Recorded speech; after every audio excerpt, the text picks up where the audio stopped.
In an essay out this morning, Minneapolis Fed President Neel Kashkari says, instead of doubling down on a complex system of rules for banks that provide the illusion of stability, we should adopt a far simpler and more effective solution: more equity capital. President Kashkari joins us this morning. You've been talking like this for a long time. I have. Didn't you have a number like 40%? Well, we said for the largest banks, we thought, and this was consistent with the Board of Governors' own analysis. And this is several years ago, right? This is 2016. Before the recent hit the fan. Before all this, that the biggest banks needed north of 20% real equity capital to protect themselves against these shocks that hit the economy. And what's funny in America is that the biggest banks generally have much lower levels of capital than the small banks. Just take Silicon Valley Bank. If they had a lot more capital, their depositors would have been comforted because they could have absorbed their own mark-to-market losses, and we wouldn't be in this right now. Now, banks hate higher capital because it directly limits their profitability and their stock prices, but then we're in a situation where the government 3 times in 15 years has had to run in and stabilize financial markets. But it would also mean less lending, right? I mean, if they had to hold more capital against those loans, then there would be fewer loans. And the idea of the fractional banking system is you take in $1 and you lend out, what is it, $12 or whatever the number is. It's not costless. Like everything, there are trade-offs. But we have a system today that in 15 years, the government has to step in 3 times to stabilize the financial system. 2008, 2020 when COVID hit, and now 2023 again. That strikes me as an absurd system if that's the balance that we've drawn. What's wrong with the bankers? Why do they put themselves in these situations? Are they stupid? Or, they just know there's not going to be any repercussions against them? You want to make money. You want to have bigger bonuses. You want to have your stock be worth more. So you roll the dice. You don't think it's actually going to happen. I don't think they're actually saying, I'm going to roll the dice and I'm going to get bailed out. I'm going to roll the dice and the downside's not that bad. It's not very likely. It's not going to happen to me. Right. And then it does happen. And then who's on the hook? It's like the best analogy I have is nuclear power, right? If a nuclear reactor melts down, governments will spend unlimited amount of money to stabilize it, not for the sake of that power plant or their executives, but for the rest of us who suffer the consequences. It's the same situation in financial markets. Let's bring it to the current situation. Where are we in this unfolding turmoil that we've had out there? What are you hearing from your banks in the Minneapolis area? There's quite a few large financial institutions there. And what are you hearing nationally? Are we past the worst of it? Yeah, in our region, we're seeing very little imprint. I mean, most conversations I have, people say they see it on TV, but they're not experiencing the strains in our part of the country directly. Certainly borrowers are not experiencing it.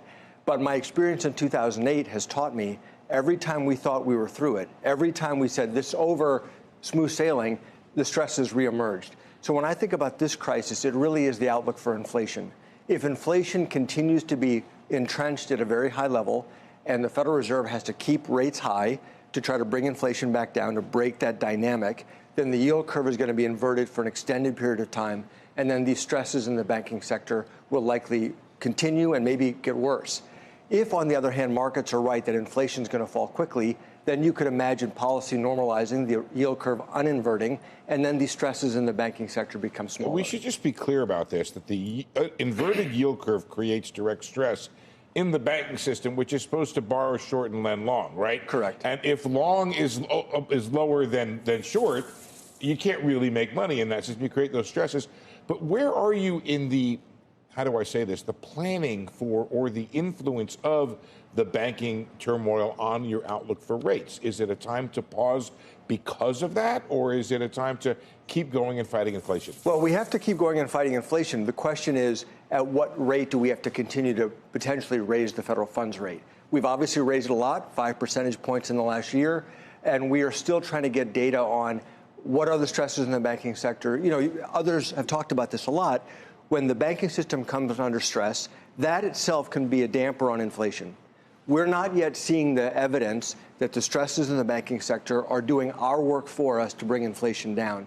But that doesn't mean that channel isn't there. So that's something where I'm open to saying, let's see if we can get more evidence. Are these banking stresses having some imprint on inflation? If they're not, then the job is solely up to the Federal Reserve to continue doing our part to bring inflation down.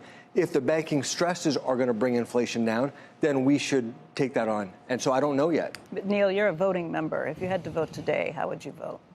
Well, it's a tough thing. It's the reason we vote every 6 weeks or so. I think right now it's a close call either way versus raising another time in June or skipping. Some of my colleagues have talked about skipping. Important to me is not signaling that we're done. If we were to skip in June, that does not mean we're done with our tightening cycle. It means to me we're getting more information. Do we then start raising again in July, potentially? And so that's the most important thing to me, is that we're not taking it off the table. So what do you think when you see the market pricing in the idea that the FOMC is going to have to cut rates before the end of the year? Yeah, they've been thinking that for a while. And even though we keep getting surprised about how high inflation has been, how entrenched it has been, how slow it is coming down, markets seem very optimistic that rates are going to fall. Now, I think that they believe that inflation is going to fall, and then we're going to be able to respond to that. I hope they're right, but nobody should be confused about our commitment to getting inflation back down to 2%. So 3%, that doesn't cut it for you? 2.5% doesn't cut it for you? If we move the goalpost when we're behind, there's no reason for you ever to trust us in the future. We have to get inflation back to 2%, and then once we do, if we want to have a debate about what's the right target going forward, let's have that debate, but we can't do it now. Where are you at now, Neel, in terms of how far you think the Fed needs to go? Honestly, I don't know. I mean, the tough part about June is we have a dot plot. I'm going to have to put something down.